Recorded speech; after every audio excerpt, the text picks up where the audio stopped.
Welcome, fellow explorers. My name is Christian Alexanderson, and this is Hemlocks to Hellbenders, a podcast highlighting Pennsylvania's parks, forests, and great outdoors. The vast majority of Pennsylvania state parks are easy to drive to. That's one of the reasons our parks are so accessible to residents and visitors. They're located on paved roads and can often be found just a few minutes from a highway. But then there are parks that are not so easy to get to. They're the ones that can only be explored using gravel roads. Leaving the smooth pavement behind and venturing onto gravel roads is like stepping into a different world, especially when heading toward the hidden gems of state parks. These unpaved paths invite a slower pace, urging you to take in the surrounding wilderness with every bump and curve. The crunch of the gravel beneath your tires signals the beginning of an adventure, where the journey is just as important as the destination. And on this episode, our adventure begins in Center County. Navigating rustic roads through Bald Eagle State Forest, you're greeted by towering trees, meandering streams, and the occasional glimpse of wildlife, all of which enhance the thrill of exploring less traveled corners of nature. Gravel roads lead to the heart of two state parks in particular, Poe Paddy and Poe Valley State Parks. The rugged terrain and sometimes challenging gravel roads reveal these secluded spots that paved roads simply can't reach. To the north is Poe Paddy State Park, a trout angler's paradise. To the south is Poe Valley State Park, a rugged mountain getaway. With only a 5-minute drive between them, they share many of the same wonderful characteristics. They're both secluded, they both have mountainous terrain, they're both fed by Big Poe Creek, and they're both beautiful. Their close proximity gives visitors a chance to explore two great parks in a day. The time spent at one of Poe Paddy's Adirondack shelters or Poe Valley's cabins will serve as a home base for a memorable weekend in the woods for anyone willing to take these gravel roads, away from the crowds, away from the noise, and away from the paved roads. But before we learn more about these parks, here's the stats. Poe Paddy State Park is a 23-acre park, and Poe Valley State Park is a 620-acre park located in Center County. Available activities at Poe Paddy include hiking, picnicking, overnight accommodations, wildlife watching, fishing, hunting, and snowmobiling. Available activities at Poe Valley include hiking, picnicking, overnight accommodations, swimming, boating, wildlife watching, fishing, hunting, cross-country skiing, and snowmobiling. A notable feature of the parks is their rugged terrain and overnight accommodations. Poe Paddy and Poe Valley State Parks are named after nearby Poe Mountain. Nearby towns include Millheim, Woodward, and State College. State lands that are close by include White Mountain Wild Area, Snyder-Middlesworth Natural Area, and Bald Eagle State Forest. You may enjoy the parks if you enjoy the remote wilderness. Because we're going to be covering two different parks, this episode is going to be a little different. First, we're going to be learning about Poe Paddy, and then Poe Valley. At the end, we'll be hearing about both. This episode experienced some technical audio difficulties. While the sound quality isn't up to our usual standards, the content is just as engaging and insightful as ever. We hope you'll still tune in and enjoy the episode. Thank you for your understanding and continued support. I'm excited to welcome Joshua Bruce and Kylie Orndorff to the podcast. Josh is the park manager, and Kylie is the environmental education specialist at Poe Paddy and Poe Valley State Parks. Josh, Kylie, thanks so much for joining the program. No problem. Glad to be a part of it. Yep, glad to be here. How would you describe the parks to someone who's never been there before? These parks I can sum up in one word. I would call them remote. These are some of the only parks that I have experienced. I'm an avid state park visitor, and these are some of the only parks that it would take a good 10 to 15 minutes of traveling on gravel roads to reach. Most of the other parks that I have visited or come across in my adventures in state parks, there's at least a paved road nearby, but all roads leading into Poe Valley and Poe Paddy are going to be to some degree gravel, which we do enjoy to a great extent. It brings back people who really want to be here. It brings a great kind of recreational opportunity to both of these parks that we'll talk about a little later, I'm sure. What do you think each of the parks do well? Well, I think Poe Valley, we have a modern campground here. There's cottages, there's sites. Most of them have electricity. Some of them have tents, so it's a good mix of camping for whatever style you prefer. There's also a lake here that's really popular in the summertime. Those are the big draws of the park. There's also trails here at Poe Valley that are fun to walk, and different skill levels or ability levels. At Poe Paddy, it's more of a rustic campground. That can be nice, but just so people understand that rustic means that you have to come to Poe Valley for a shower, and there's pit latrines. So it's a good mix. I mean, more modern camping at Poe Valley and more of a rustic style camping at Poe Paddy. Sitting at the confluence of Big Poe Creek and Penn's Creek, Poe Paddy is a trout angler's paradise. Can you tell us about the nationally recognized green drake mayfly hatch that occurs in June? It is a spectacle, honestly. I got into this job about 5 years ago, and I was never a big fly fisher myself. I did a little spin cast fishing with my dad when I was growing up, but to come into this job and hear everyone talk about, oh, the green drakes are going to hatch toward the end of May, early June, I was like, I got to see what all this is about. And so the first year that I got in this job, they were telling me, come at night, come at night. It's really cool to see. It is amazing. It's even if you're not a fly fisherman, it's fun to just watch them, to look at them, come around sunset, especially to see them coming off the creek, coming into the trees, falling into the creek thereafter, and seeing the activity of the fish in the creek as well. Just being able to even see them on the undersides of leaves, like even today, not today necessarily, but last week I was down at Poe Paddy walking around on the John and Ann Snyder Trail, and there were a bunch hanging on the trees to be able to see them, look at them. The green drakes themselves, of course, are very cool, but it's also interesting to watch them as they transition to the coffin flies. So to see a lot of those black and white mayflies as well. And they're just so big compared to some other mayflies too. It's easy to see and easy to enjoy. What would you say the beginning of the season would be like for that hatch? Like, when does it usually occur? It all depends on the weather. Honestly, in the last few years, we've noticed it get a little bit earlier. It used to be early June. Now this year, it was about the week before Memorial Day. And it does span for a few days. And I know in the last, I believe it was 2 years ago, it was around Memorial Day as well. So it's just that kind of range depends on the weather, the warmth, the rain amount that we've been getting, how wet it is overall. It'll depend that not mid-May, but later May to June, early June, they start to come out. For those that might be interested in planning an overnight fishing trip, there's a number of camping options available. What kind of accommodations are available for those that want to camp in Poe Paddy? Okay, so Poe Paddy, like I said before, it's a little more rustic. There's 5 Adirondack style shelters that people can stay at. There's also tent sites that are non-electric.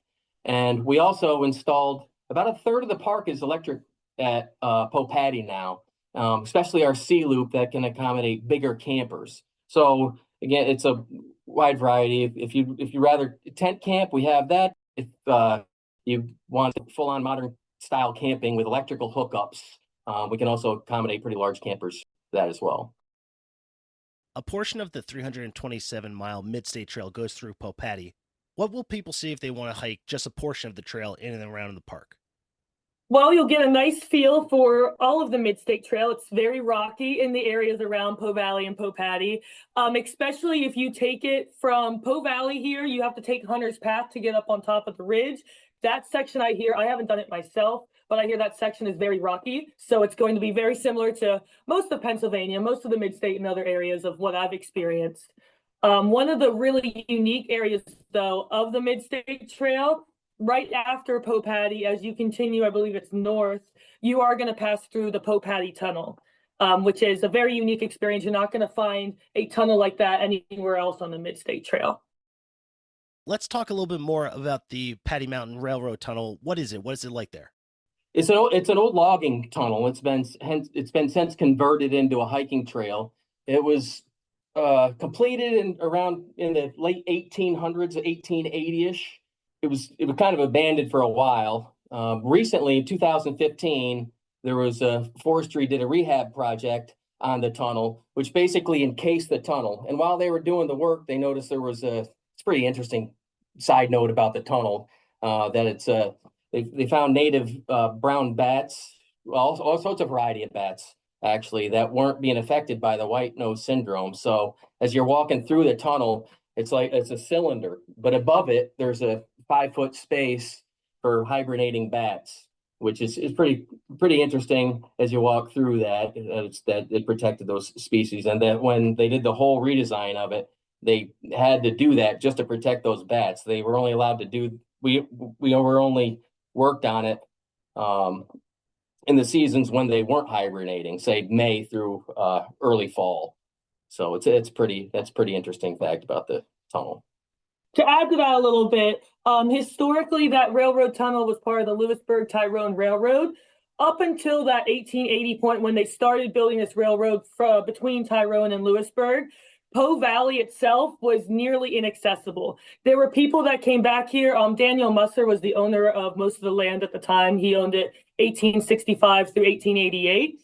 He would have loved to have some kind of logging industry in the area, but to get logs out of here, mule teams couldn't handle the roads. The creek winds around too much to be able to pass logs down like you saw on the Susquehanna River, bigger river systems like that. So they needed a new way. And when the Lewisburg-Tyrone Railroad announced that they'd come through this area, he could finally start his operation. Tragically for him, he only passed away like 8 years after the railroad came into it. But other people came in, mainly the Shamokin Lumber Company and Adam Gutschall, and they made a lot of money on it. Adam Gutschall actually was able to retire a millionaire after his logging operations in Poe Valley. Yeah, and another, just to add on to that, after the logging phase ran its course, there weren't any trees left up here. Then when the state bought the land and started converting it into a state park with the Civilian Conservation Corps, the railroad was used to bring people all the way up from Lewistown, and it'd make a trip up to Poe Paddy and drop them off, and then they'd be here for a while. Then they'd have to wait till the railroad train came up here to pick them up to take them back to Lewistown. I think that's one of the things I love about state parks, especially here in Pennsylvania, is the fact that, like, if you were to look at Poe Paddy on a map, you'd be like, I don't know if I'm going to spend a day driving to go to this tiny little park that you have to get on gravel roads to. But I'm such a proponent of, like, traveling there because you never know this cool stuff you're going to find out. Like, if you just looked at it on the map, you're like, yeah, maybe it's not worth it. But once you get there and you go through the tunnel and you get to go over that beautiful bridge and you read all the waysides and learn the information, that y'all are talking about, I just find it so interesting and so much fun to be able to explore state parks, even if it's not necessarily the biggest with giant lakes or with these, huge accommodations. I think they're all worthwhile, especially Poe Paddy. Oh yeah, absolutely. At the time of the railroad, the height of the railroad from 1880 to 1900, Poe Mills actually established itself as an official town. They had a post office, they had everything. They had 300 people living there in those 20 years, Wow. Which is actually a bigger population than State College at the time, which is crazy to think about today. Yeah, and also you might think of it's a small park, Poe Paddy. It's only 23 acres. But it's surrounded by 200,000 acres of bald eagle state forest, and so it's a small little campground, but it's just surrounded by such a vast state forest that you really feel you're out in it's wilderness camping kind of. Yeah, seclusion is not going to be a problem. Absolutely not. And now let's hear from our sponsors. Are you a day hiker interested in backpacking but need help figuring out where to begin? Join the Keystone Trails Association at either of their fall slack packs. Participants are shuttled to and from the trail carrying ample water and packed lunches. The heavy stuff remains at the campground or hotel. They'll be hiking the Loyalsock Trail September 13th to the 15th and Laurel Highlands Hiking Trail October 4th to the 6th. Visit kta-hike.org to learn more. Are you looking for your next adventure? Unlock some of the best landscapes in Pennsylvania with incredibly detailed, highly curated, waterproof trail maps from the folks at Purple Lizard. They create extraordinary maps of Pennsylvania State Forest for people who love to explore the outdoors. Find them at your local outfitters, bike shops, and bookstores, or visit purplelizard.com, where your next adventure begins. Hey, podcast explorers. Did you know Pennsylvania state parks and forests are the heartbeat of our Commonwealth? They're not just natural wonders, they're vital for our well-being and local economies. That's where the Pennsylvania Parks and Forests Foundation steps in. They rally volunteers, raise funds, and advocate for these precious lands. Join the movement to preserve and enjoy our outdoor treasures. Learn more at paparksandforests.org. Let's keep Pennsylvania untamed and beautiful together. All right, back to the show. A couple miles away is Poe Valley State Park. Like Poe Paddy, water activities play just as important of a makeup for Poe Valley. What can you do at Poe Lake? So there's fishing, kayaking, canoeing, paddle boarding. We also have a beach right next to the lake. There's a concession stand. It's kind of the highlight of the park during the summertime. That's where all the action is while our beach is open. And so the highlight of the park is Poe Lake, and then we have the camping and the trails as well.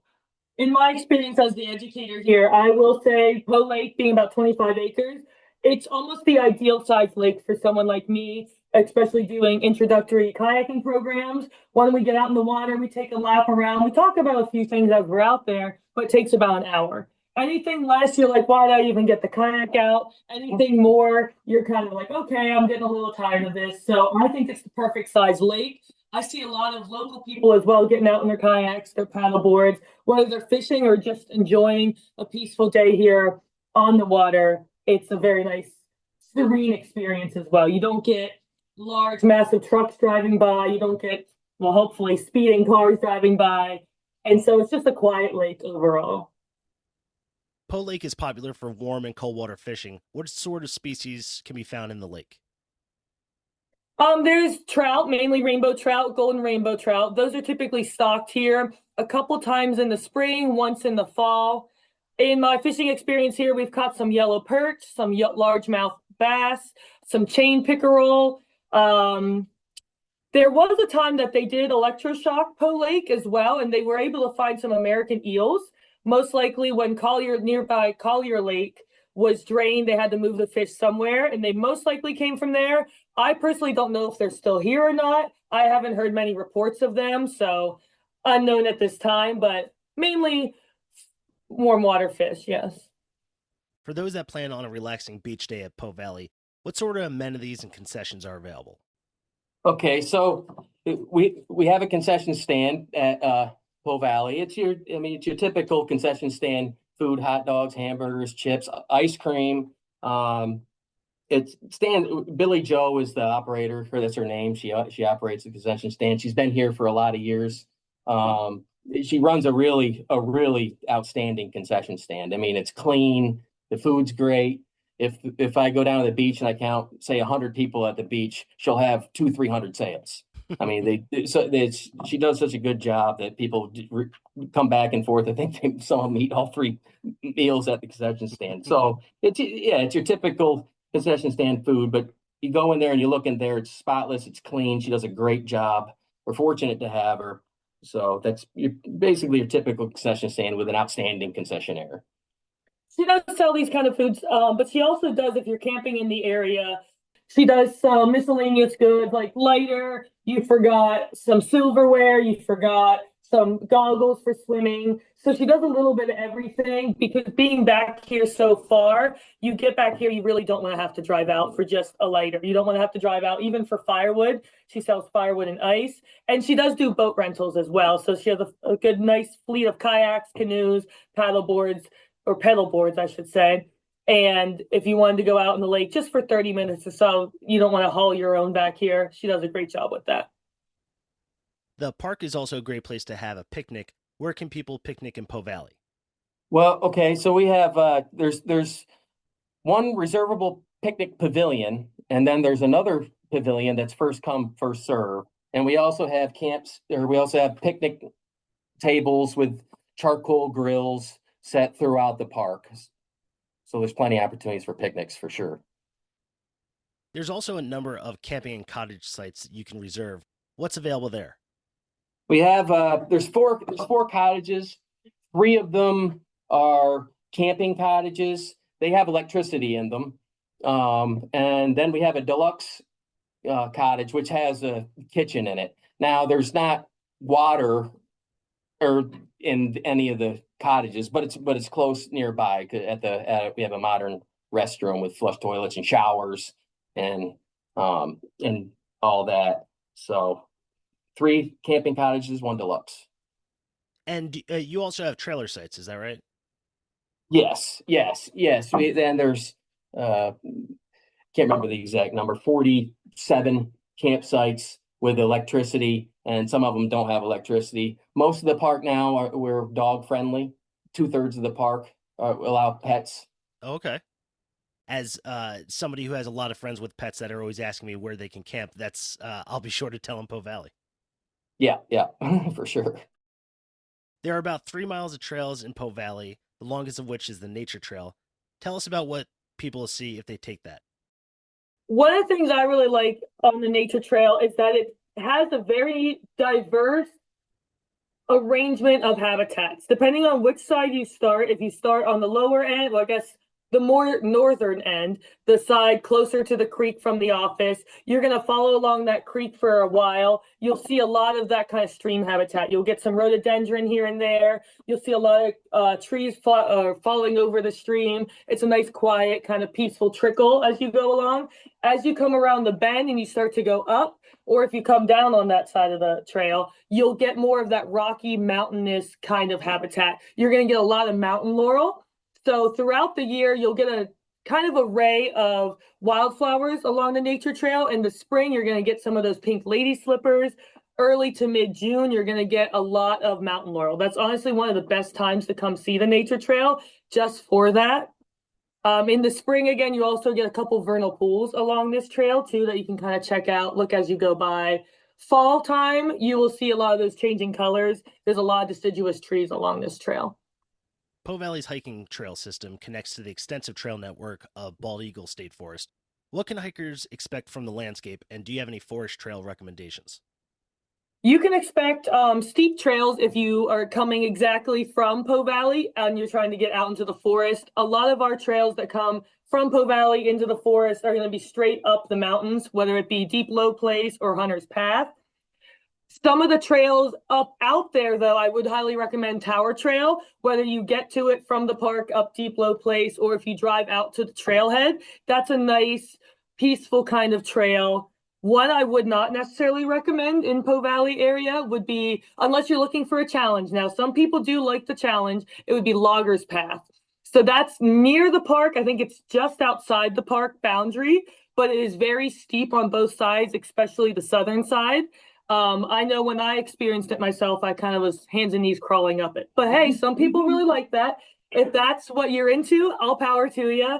Down at Poe Paddy, we also have the Penns Creek Trail, which is that trail, part of the Midstate that goes through the tunnel. That's a very nice trail if you're looking for flat, even terrain, or maybe you're even biking. It goes for about 3 miles until it meets Cherry Run parking lot. So you can do a nice, longer out and back. It's a very peaceful trail. Is there something everyone should experience when they visit these parks? I would say for Poe Valley, as we talked about the nature trail, I'd say anybody can experience that. It's for all skill levels, and also spend some time at the beach.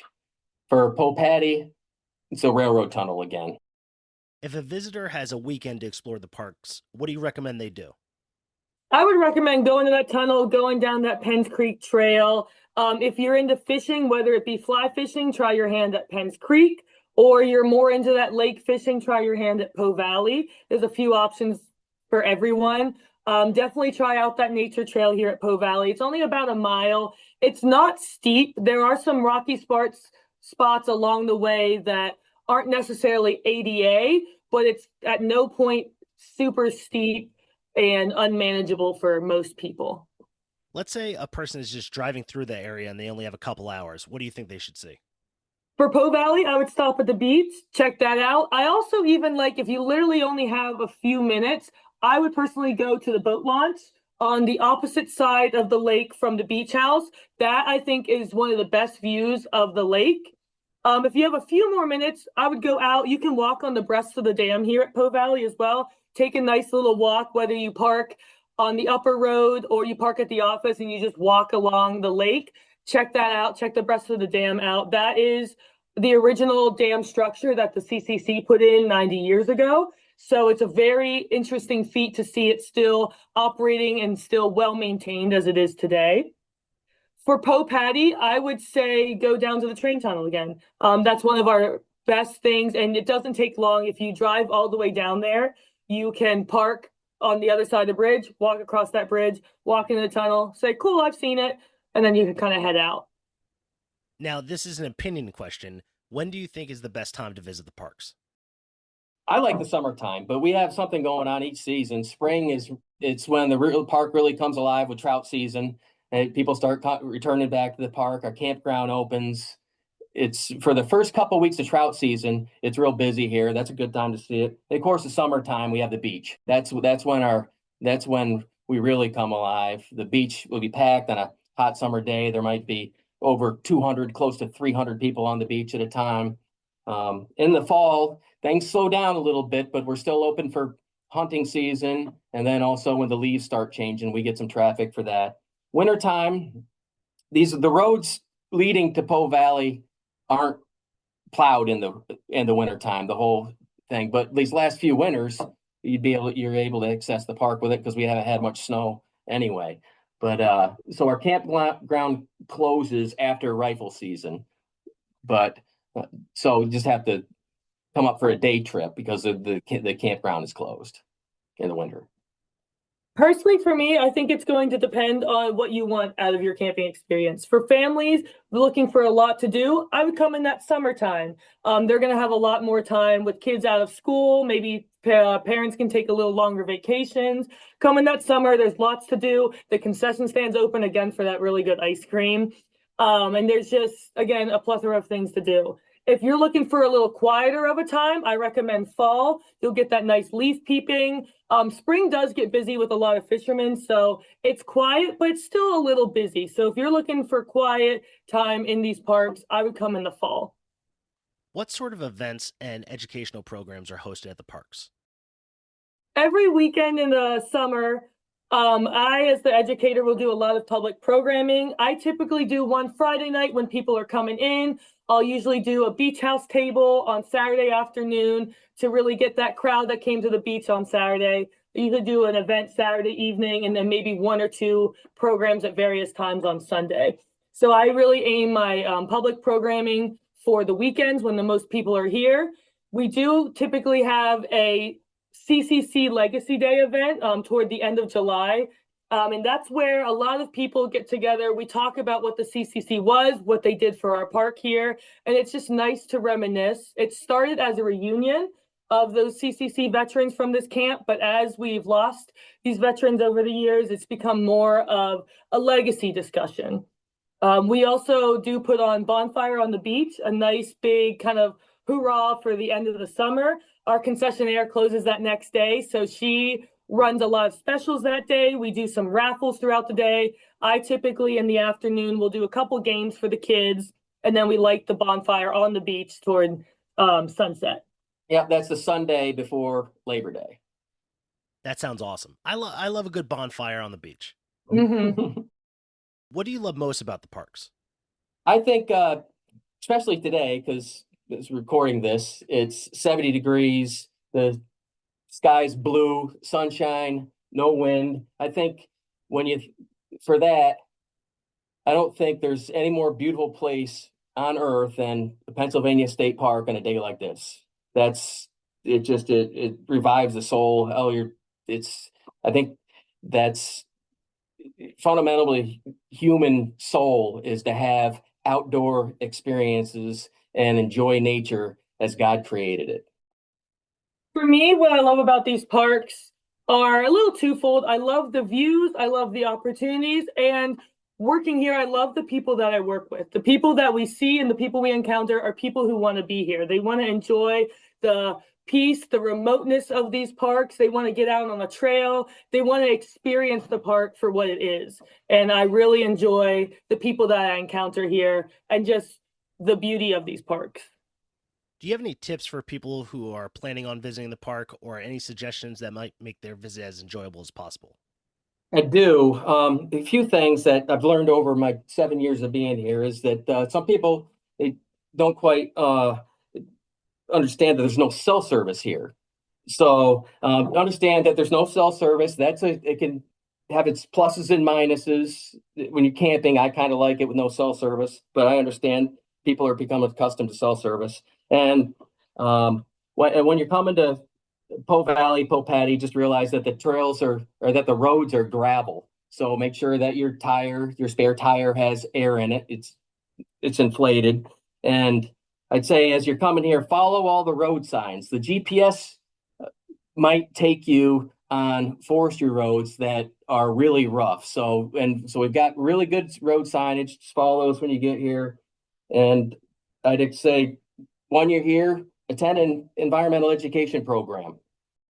I would like to add too, again, we don't have cell service like Josh just mentioned. So if you can either pick up a paper map somewhere of Bald Eagle Forest, of our parks, or download those maps so that you can access them without cell service. And if you're really not into that at all, give us a call in the office. Our office staff are more than glad to help you figure out where you're coming when you're trying to get here. Especially even if you have a campsite and you're a little confused where it is, you are welcome to go straight to your site. Even the cabins here, we get a lot of people that come in, ask about checking in. You don't have to do that here, or they're worried that they're going to come after the office closes. You can go straight to your site here. We get that question a lot. Well, I want to thank you both so much for talking to us. We really appreciate it. No problem. You're welcome. Glad to be a part of it. Yep, my pleasure.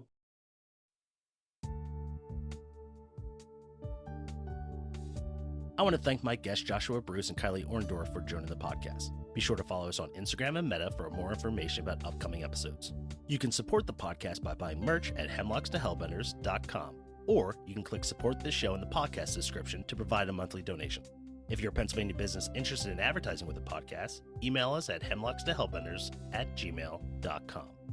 This has been Hemlocks to Hellbenders. I'll see you out there.